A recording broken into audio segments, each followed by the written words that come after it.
NEET UG परीक्षा में कथित पेपर लीक और परीक्षा प्रणाली में अनियमितताओं को लेकर लंबे समय से जारी विवाद के बीच केंद्र सरकार ने बड़ा प्रशासनिक फैसला लेते हुए केंद्रीय शिक्षा मंत्री धर्मेंद्र प्रधान का इस्तीफा स्वीकार कर लिया। राष्ट्रपति द्रौपदी मुर्मू ने प्रधानमंत्री की सलाह पर संविधान के अनुच्छेद 75(2) के तहत उनका इस्तीफा तत्काल प्रभाव से मंजूर किया। इसके कुछ ही घंटों बाद केंद्र सरकार ने वरिष्ठ भाजपा नेता और केंद्रीय मंत्री प्रहलाद जोशी को शिक्षा मंत्रालय का अतिरिक्त प्रभार सौंपने की घोषणा भी कर दी। इस फैसले के साथ ही प्रहलाद जोशी देश के नए केंद्रीय शिक्षा मंत्री की जिम्मेदारी संभाल चुके हैं। ये नियुक्ति ऐसे समय में हुई है जब शिक्षा मंत्रालय राष्ट्रीय परीक्षा प्रणाली में सुधार, नेशनल टेस्टिंग एजेंसी के पुनर्गठन और भविष्य में पेपर लीक जैसी घटनाओं पर रोक लगाने के लिए कई महत्वपूर्ण कदम उठा रहा है। राष्ट्रपति भवन की ओर से जारी आधिकारिक बयान में कहा गया कि राष्ट्रपति ने प्रधानमंत्री की सलाह पर धर्मेंद्र प्रधान का इस्तीफा स्वीकार कर लिया है और साथ ही कैबिनेट मंत्री प्रहलाद जोशी को उनके मौजूदा मंत्रालयों के अतिरिक्त शिक्षा मंत्रालय का कार्यभार सौंपने का निर्देश दिया है। सरकार का यह फैसला उस समय आया जब देश भर में नीट परीक्षा को लेकर छात्रों का विरोध भी चर्चा का विषय बना हुआ था। विपक्षी दलों और छात्र संगठनों द्वारा शिक्षा मंत्री के इस्तीफे की मांग लंबे समय से जारी थी। आखिरकार विरोध प्रदर्शनों और राजनीतिक दबाव के बीच धर्मेंद्र प्रधान ने अपना इस्तीफा दे दिया, जिससे तुरंत बाद सरकार ने शिक्षा मंत्रालय की कमान प्रहलाद जोशी को सौंपकर प्रशासनिक निरंतरता बनाए रखने की कोशिश की। प्रहलाद जोशी भारतीय जनता पार्टी के वरिष्ठ नेताओं में गिने जाते हैं। उन्हें लंबे राजनीतिक एवं प्रशासनिक अनुभव का लाभ प्राप्त है। उनका जन्म 27 नवंबर 1962 को कर्नाटक के विजयपुरा में एक साधारण से परिवार में हुआ था। उनके पिता स्वर्गीय वेंकटेश जोशी भारतीय रेलवे में कर्मचारी थे, जबकि उनकी माता मालतीबाई एक गृहिणी थी। साधारण पारिवारिक पृष्ठभूमि से निकलकर उन्होंने राजनीति में अपनी अलग पहचान बनाई। संगठन से लेकर सरकार तक कई महत्वपूर्ण जिम्मेदारियां निभाई। वर्तमान में कर्नाटक के धारवाड़ लोकसभा क्षेत्र का वो प्रतिनिधित्व करते हैं और लगातार 5 बार सांसद चुने जा चुके हैं। उनकी चुनावी सफलता उन्हें भाजपा के सबसे मजबूत नेताओं में शामिल करती है।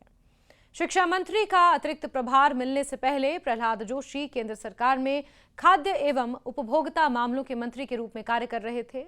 इसके अलावा उनके पास नए और नवीकरणीय ऊर्जा मंत्रालय की भी जिम्मेदारी थी। इससे पहले वो संसदीय कार्य, कोयला और खान मंत्रालय जैसे महत्वपूर्ण विभागों का नेतृत्व कर चुके हैं। संसदीय कार्य मंत्री के रूप में उन्होंने संसद के संचालन और विभिन्न विधेयकों को पारित कराने में महत्वपूर्ण भूमिका निभाई थी। वहीं कोयला और खान मंत्री के रूप में उन्होंने खनन क्षेत्र में कई नीतिगत सुधारों को आगे बढ़ाया। नए और नवीकरणीय ऊर्जा मंत्री के रूप में उनका प्रमुख लक्ष्य भारत की स्वच्छ ऊर्जा क्षमता का विस्तार करना है। सरकार की महत्वाकांक्षी योजना के अनुसार साल 2030 तक 500 गीगावाट नवीकरणीय एवं गैर जीवाश्म ईंधन आधारित ऊर्जा क्षमता विकसित करने और साल 2070 तक नेट जीरो उत्सर्जन के लक्ष्य को हासिल करने की दिशा में सक्रिय रूप से काम कर रहे हैं। यदि उनकी शैक्षणिक पृष्ठभूमि की बात करें तो प्रहलाद जोशी की प्रारंभिक शिक्षा रेलवे स्कूल और हुबली के न्यू इंग्लिश स्कूल में हुई।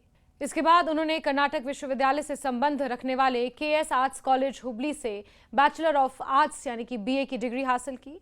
कॉलेज जीवन के दौरान ही वो सामाजिक कार्य और जनहित के मुद्दों में सक्रिय हो गए। छात्र जीवन में समाज सेवा के प्रति उनकी रुचि धीरे धीरे सार्वजनिक जीवन की ओर बढ़ी और आगे चलकर उन्होंने राजनीति को अपना पूर्णकालिक कार्यक्षेत्र बना लिया।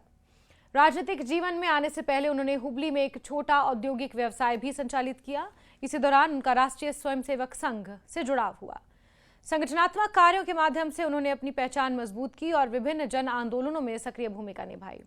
साल 1992 से 1994 के बीच हुबली के ईदगाह मैदान तिरंगा आंदोलन में उन्होंने नेतृत्वकारी भूमिका निभाई, जिसने उन्हें कर्नाटक की राजनीति में एक अलग पहचान भी दिलाई। इसके बाद उन्होंने कश्मीर बचाओ आंदोलन में भी सक्रिय भागीदारी की। इन आंदोलनों के माध्यम से वो भाजपा और संघ परिवार के प्रमुख नेताओं की नजर में आए और संगठन में उनकी जिम्मेदारियां लगातार बढ़ती चली गईं। साल 1998 में उन्हें भारतीय जनता पार्टी का धारवाड़ जिला अध्यक्ष बनाया गया। संगठन में प्रभावी कार्यशैली के कारण कुछ ही वर्षों में उन्हें लोकसभा चुनाव लड़ने का मौका मिला। साल 2004 में उन्होंने पहली बार धारवाड़ लोकसभा सीट से चुनाव लड़ा, जीत दर्ज की। इसके बाद उन्होंने लगातार 2009, 2014, 2019, 2024 के लोकसभा चुनावों में भी इसी सीट से जीत दर्ज की। लगातार 5 बार सांसद चुने जाना उनकी राजनीतिक स्वीकार्यता और संगठनात्मक मजबूती को दर्शाता है। इस दौरान साल 2014 से 2016 तक उन्होंने कर्नाटक भाजपा के प्रदेश अध्यक्ष के रूप में भी जिम्मेदारी निभाई है। बाद में उन्हें केंद्र सरकार में संसदीय कार्य, कोयला और खान मंत्री बनाया गया, जहां उनके कार्यकाल को प्रशासनिक दक्षता और संसदीय अनुभव के लिए जाना गया। अब शिक्षा मंत्रालय की जिम्मेदारी ऐसे समय में उनके कंधों पर आई है जब देश की परीक्षा प्रणाली गंभीर चुनौतियों का सामना कर रही है। नीट यूजी परीक्षा में पेपर लीक, अनियमितताओं के बाद सरकार ने शिक्षा व्यवस्था में व्यापक सुधार लागू करने की प्रक्रिया शुरू की है। इन सुधारों में नेशनल टेस्टिंग एजेंसी का पुनर्गठन, परीक्षा प्रक्रिया में पारदर्शिता बढ़ाना, पेपर लीक रोकने के लिए सख्त कानूनी और तकनीकी उपाय लागू करना और साल 2027 से नीट परीक्षा को पूरी तरह कंप्यूटर आधारित प्रणाली के माध्यम से आयोजित करने की योजना शामिल है।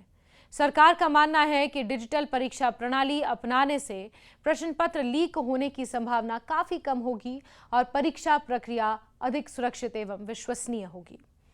प्रहलाद जोशी के सामने सबसे बड़ी चुनौती छात्रों का विश्वास दोबारा हासिल करना है।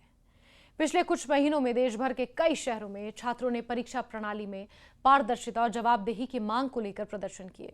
दिल्ली के जंतर मंतर सहित विभिन्न राज्यों में हजारों छात्र सड़कों पर उतरे और शिक्षा मंत्री के इस्तीफे की मांग की। विपक्षी दलों ने भी इस मुद्दे को प्रमुखता से उठाया और केंद्र सरकार पर परीक्षा प्रणाली को सुरक्षित रखने में विफल रहने का आरोप लगाया। लगातार बढ़ते राजनीतिक और सामाजिक दबाव के बीच अंततः धर्मेंद्र प्रधान ने अपने पद से इस्तीफा देने का फैसला लिया और अपने इस्तीफे में धर्मेंद्र प्रधान ने कहा कि उन्होंने देश हित और शिक्षा व्यवस्था की गरिमा को ध्यान में रखते हुए यह निर्णय लिया है। उन्होंने कहा कि 4 दशकों से अधिक समय से वो छात्रों, शिक्षकों और शिक्षा सुधार के लिए कार्य करते रहे हैं और उनका हमेशा ये विश्वास रहा है कि एक मजबूत, समावेशी और दूरदर्शी शिक्षा प्रणाली ही राष्ट्र की प्रगति की नींव होती है। उन्होंने ये भी कहा कि वो नहीं चाहते कि देश विरोधी ताकतें मौजूदा परिस्थितियों का राजनीतिक लाभ उठाएं और इसीलिए उन्हें पद छोड़ने का फैसला लिया है।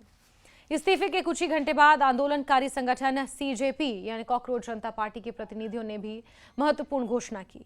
संगठन के प्रवक्ता सौरभ दास और आशुतोष रांका ने केंद्रीय मंत्री जेपी नड्डा और जितेंद्र सिंह के साथ संयुक्त प्रेस कॉन्फ्रेंस में कहा कि केंद्र सरकार ने उनकी प्रमुख मांगों पर सकारात्मक आश्वासन दिया, इसीलिए उन्होंने सद्भावना और सकारात्मक संवाद की भावना से अपना विरोध प्रदर्शन खत्म करने का निर्णय लिया।